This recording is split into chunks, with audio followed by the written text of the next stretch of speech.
Chapter 1, page 5. La calavera. La calavera del muerto está en su huerto. The skull of the dead man, is in his grove. Juanita reacted first. Being 14 and only second oldest, she didn't usually take charge. But when she felt the corpse floating beside her, she started pulling Peta out of the water as if she were a sopping Raggedy Ann doll. "Holy shiitake mushrooms!" the twins, Velia and Delia, shouted in unison, frozen in place by the sight of the body bobbing up and down and side to side only a few feet away from us. I shrieked the way Mama would have if she'd been here with us. "Get out! Get out! Get out!" Grasping only the sleeve of Velia's shirt, I yanked her toward me with all my might. "Odelia," she complained, "let go of me. Get out of the water, now." "Okay, fine, but I thought you were yelling at him," she defended herself. I pushed her and Delia ahead of me. "Why would I be yelling at him? He's dead." We stood, all five of us, drenched with fear on the bank of the river, staring wildly at the first cadaver we'd ever seen in our lives. It was spooky, like seeing a ghost floating face down in the water.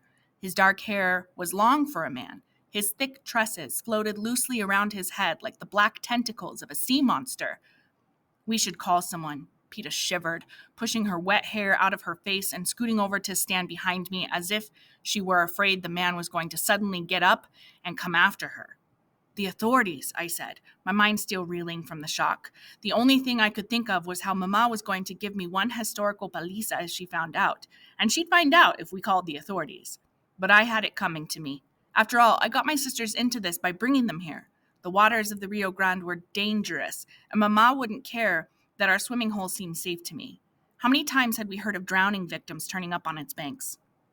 The twins, Velia and Delia, chimed in, "The cops, for sure." "No, we should call the Border Patrol. I bet they know what to do," Peta said, sounding older than her 10 years.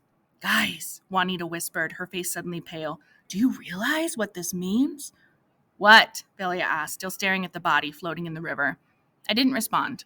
Juanita's brain always worked differently from my own, so I couldn't begin to guess what she was about to suggest.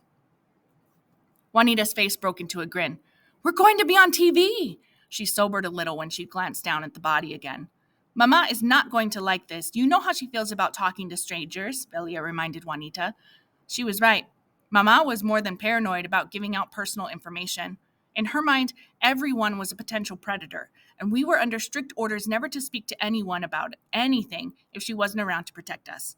We weren't allowed to use the internet anywhere other than school, where we were semi-protected. No emails, no instant messaging. Not only couldn't we afford a computer at home, but Mama worried that we didn't understand how to distinguish our real-life friends from dirty old men. Besides, we're in no condition to be put in front of a camera. Look at us. We look like bums. I looked at each of my sisters in turn. We were wearing cut-off shorts and ripped tank tops. Peta tugged at her wet shirt, squeezing out the water and pressing it down over her round belly to smooth it out, while Velia and Delia tried in vain to straighten out each other's clothes. And to say nothing of our hair, which was not only wet, but thick and clumpy with dirt residue from the river water. Peta had leaf particles clinging to her bangs. I reached over and picked the bigger pieces of debris out of them as I mulled over our predicament. Well, it's not like we have a choice. This is big. Juanita tucked her shirt into her shorts, as if that was going to make a difference. The twins nodded at each other. "This is more than big. This is huge," they said in unison.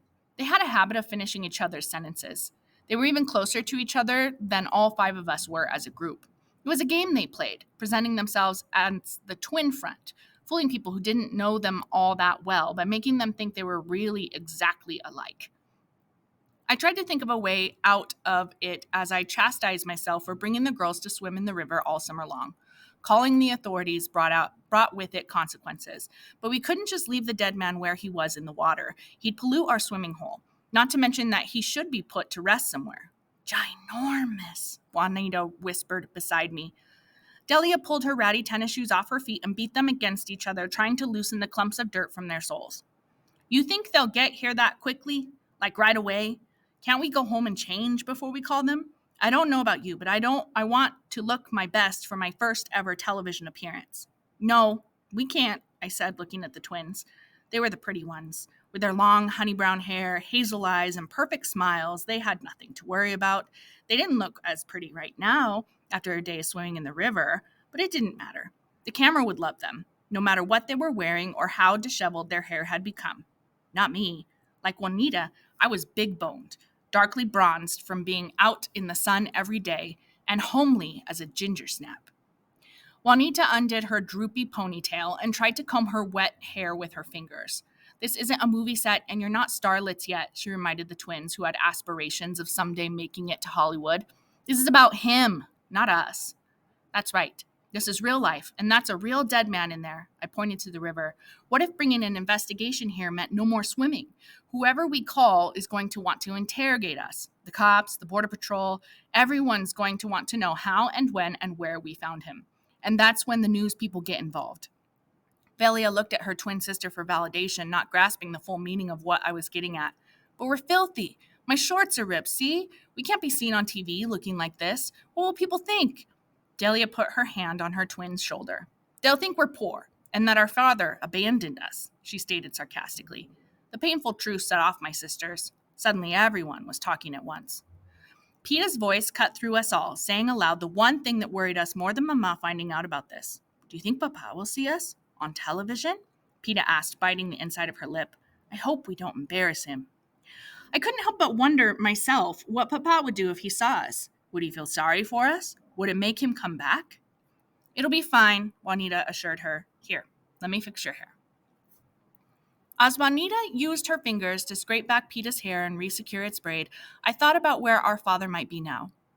I don't know if he even watches the news, I reminded them. The truth is, we don't know much about him these days. Not where he's living, not where his band is performing, or why he hasn't called or come home in almost a year.